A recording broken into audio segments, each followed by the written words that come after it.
कष्ट केलेत माझ्या भीमाने, कष्ट केलेत माझ्या भीमाने, जाती जातीत वाटू नका रे, कष्ट केलेत माझ्या भीमाने, जाती जातीत वाटू नका रे. नमस्ते भारत, आपण बघत आहात WH न्यूज.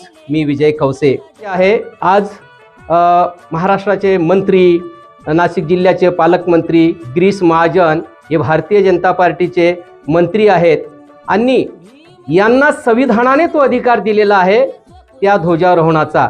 आणि त्या ठिकाणी नाशिकला ते गेले असता त्यांनी आपल्या भाषणात डॉक्टर बाबासाहेब आंबेडकर जी संविधानाची निर्माती आहे, ज्यांनी संविधान लिहिलं, 2 वर्षे 11 महिने 18 दिवस अथक परिश्रम करून जे संविधान लिहिलं आणि आज जे आहे 26 जानेवारी 1950ला ते पूर्णपणे लागू झालं.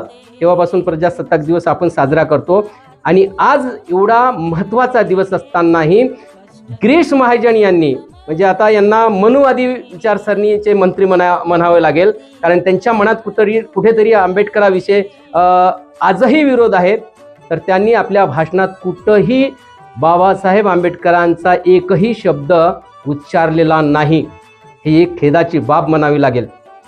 जेव्हा प्रचारात निघतात तेव्हा आम्ही बघतो की बाबासाहेब आंबेडकरांच्या फोटोशिवाय तुम्ही प्रचार करू शकत नाही. तुमच्या बॅनर पोस्टरवर फोटो राहतात, मग ते कशाला लावता तुम्ही?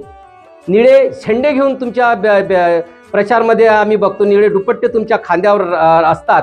पण आजच्या विशेष दिनानिमित्त म्हणजे 26 जानेवारी प्रजासत्ताक दिनानिमित्त जर तुम्ही डॉक्टर बाबासाहेब आंबेडकरांचं आवर्जून जर नाव घेत नसाल तर तुम्हाला याची लाज वाटायला पाहिजे. म्हणूनच ही जे भीमकन्या होती, भीमाची लेक जी होती माधुरी जाधवताई, हिने आवाज उठवला आणि भाषण चालू असताना हिला असं वाटलं की कुठेतरी डॉक्टर बाबासाहेब आंबेडकरांचं का नाव घेत नाही, म्हणून तिने आवाज उठवला. आवाज बोलण्यासाठी ते गेली असता तिला बोलू दिलेलं नाही, पण तिची हिंमत मानावं लागेल. ती भिली नाही, घाबरली नाही, कारण ते डॉक्टर बाबासाहेब आंबेडकरांच्या संविधानाने मजबूत झालेली महिला होती, म्हणून तिने आवाज उठवला. पण गिरीश महाजन आणि भारतीय जनता पार्टीच्या नेत्यांनी हे सबब घ्यावे. हा फक्त इशारा आहे, त्या एका महिलाचा इशारा आहे. असं समजू नका की सत्ता आमचीच आहे तर आम्ही काहीही करू शकणार, असं होणार नाही आहे. कारण डॉक्टर बाबासाहेब आंबेडकरांचे मानणारे जे आहे ते करोडो लोक या ठिकाणी आहे. आणि डॉक्टर बाबासाहेब आंबेडकरांचा जर अपमान करत असाल तर ती आग जी आहे ती भडकल्याशिवाय राहणार नाही.